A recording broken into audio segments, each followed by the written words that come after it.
حضرت صاحب کا اگر دائرہ کسی جگہ پر متعین نہیں کیا جا سکتا تو آپ کے غلاموں کا دائرہ بھی وسیع ہے.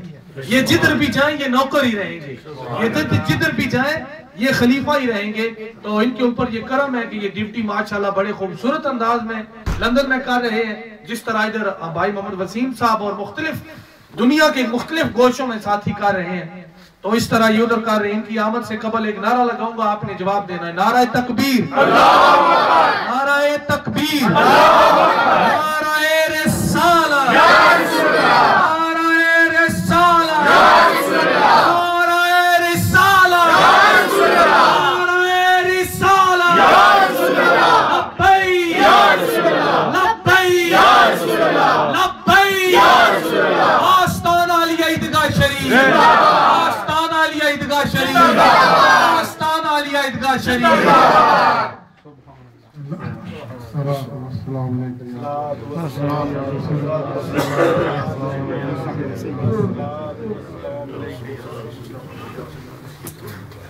اللہ تعالیٰ کے فضل و کرم سے اور رسول اکرم صلی اللہ علیہ وسلم آپ کے کرم سے اور پیر مرشد کی دعاؤں کے صدقے اللہ نے ہمیں پھر رسول کریم صلی اللہ علیہ وسلم کی ثنا خوانی کے لیے اکٹھا کر دیا. اللہ تعالیٰ اس میں ہمیں استقامت عطا فرمائے. اللہ تعالیٰ بھائی خطیب صاحب کے درجات کو اور بلندی عطا فرمائے. یہ ایسے ہی بہت سارے رکاوٹ لگا کے بندے کو کھڑا کر دیتے ہیں. اللہ کے پیر و مرشد کی مہربانی ہے. الحمدللہ آپ کے ساتھ ڈیوٹی کرنے کا شرف حاصل ہے ہمیں.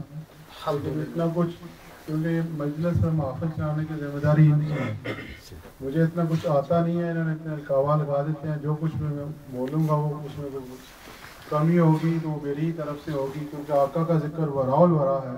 وہ نہ کوئی کر سکتا ہے نہ کوئی بیان کر سکتا ہے. ہر کوئی بندہ اپنی وسعت کے مطابق رسول صلی اللہ علیہ وسلم کے تذکرے بیان کرنے کی کوشش کرتا ہے. اور اللہ تعالیٰ ہمیں بھی اس میں ہمت اور استقامت فرمائے. ایمان کی اور محبت کی بات ہو رہی تھی, بھائی شعیب صاحب نے بڑا خوبصورت انداز میں بیان کیا. ایک تو آپ سب لوگوں کو مبارک ہے اس میلاد پاک کی محفل میں سجانے کی, اور ماشاءاللہ چھوٹے چھوٹے بچوں کو آ کے دیکھ کر بہت خوشی ہوئی. آج ان کے دل میں جو رسول کریم صلی اللہ علیہ وسلم کی محبت کے شمع آپ روشن کر رہے ہیں, اللہ تعالیٰ کا آپ پر بھی کرم اور ان پر بھی آگے ہی اس نسل تک چلے گا. کیونکہ یہاں سے جو بات ان کے دلوں میں پختہ ہوگی وہی آگے چل کے ان کو زندگی میں بھی آسانیت عطا فرمائے گی اور آخرت میں بھی کام آنے والی چیز ہے. ایک چھوٹا سا واقعہ بس بیان کر کے اجازت چاہوں گا. ابوبکر صدیق رضی اللہ تعالیٰ عنہ آپ کے ساتھ آتے جب ایمان لے کے آئے, ایمان اور محبت کے بارے میں رسول کریم صلی اللہ علیہ وسلم سے محبت کا تقاضا کیا ہے, تبھی ایمان مکمل ہوتا ہے. تو آپ نے والد صاحب سے عرض کرنے لگے, غزوہ بدر کے موقع پر آپ میری تلوار کی داد میں 3 دفعہ آئے اور میں نے اس لیے چھوڑ دیا کہ آپ میرے باپ ہیں. محبت کا ایک رشتہ ہے نا باپ سے, باپ سمجھتے ہوئے. تو آپ کا وہ خوبصورت فرمان مبارک آپ فرماتے ہیں, بیٹا اگر تم میری تلوار کی ذات میں اگر ایک دفعہ بھی آتا تو میں نے تمہیں نہیں چھوڑنا تھا. کیونکہ وہ کس کے خلاف تھے؟ رسول کریم صلی اللہ علیہ وسلم کے خلاف جنگ کے لیے آئے تھے. اور محبت جو ہے وہ یہ قرآن پاک کا بھی حکم ہے, مال سے اولاد سے بڑھ کر اگر آپ رسول کریم صلی اللہ علیہ وسلم سے محبت نہیں کرتے. مال کا واقعہ تھا آپ کو پتہ ہے, یہ سارا کچھ اٹھا کے آپ کی بارگاہ میں پیش کر دیا آپ نے. اب اولاد کی باری آئی تو آپ فرماتے ہیں اگر آپ ایک دفعہ بھی آپ میری تلوار کی ذات میں آتے تو میں نے آپ کو چھوڑنا نہیں تھا, میں نے گردن اڑا دینی تھی. کیا تھا غلبہ تھا رسول کریم صلی اللہ علیہ وسلم کی محبت کا. وہاں اولاد نہیں سامنے آتی, وہاں آقا سامنے تھے. جب آقا سامنے ہوتے ہیں تو آقا کی محبت بھی اللہ تعالیٰ اس میں غلبہ عطا فرماتا ہے. پھر آپ ان کا مقام دیکھیں, صدیق اکبر رضی اللہ تعالیٰ جن کے بارے میں رسول کریم صلی اللہ علیہ وسلم آپ کا فرمان مبارک ہے, انبیاء کرام کے بعد افضل البشر آپ ہیں.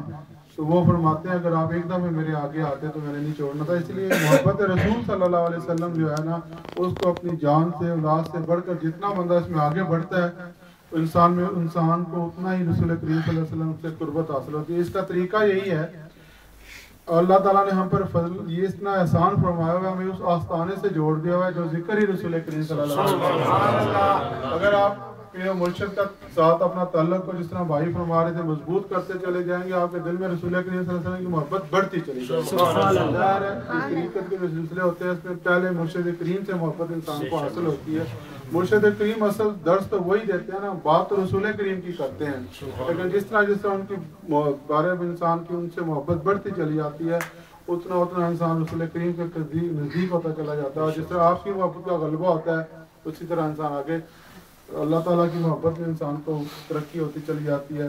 تو اب دعا یہی ہے اور اس کے ساتھ میں اجازت بھی چاہوں گا اور بھائی خطیب صاحب کو مائک دیتا ہوں. اللہ تعالیٰ ہم سب کو رسول کریم صلی اللہ علیہ وسلم کے خوبصورت تذکرے اسی طرح کرنے کی توفیق اور کیونکہ یہ ہوتا اللہ کے فضل سے ہی ہے. اللہ تعالیٰ اپنے فضل و کرم سے ہمیں بس رسول کریم کے گن گانے کی توفیق اور طاقت دیتا رہا. اسی میں دوستوں کامیابی ہے, اسی میں بھلا ہے اور اللہ تعالیٰ انہیں یہ بھلائی عطا فرمائے.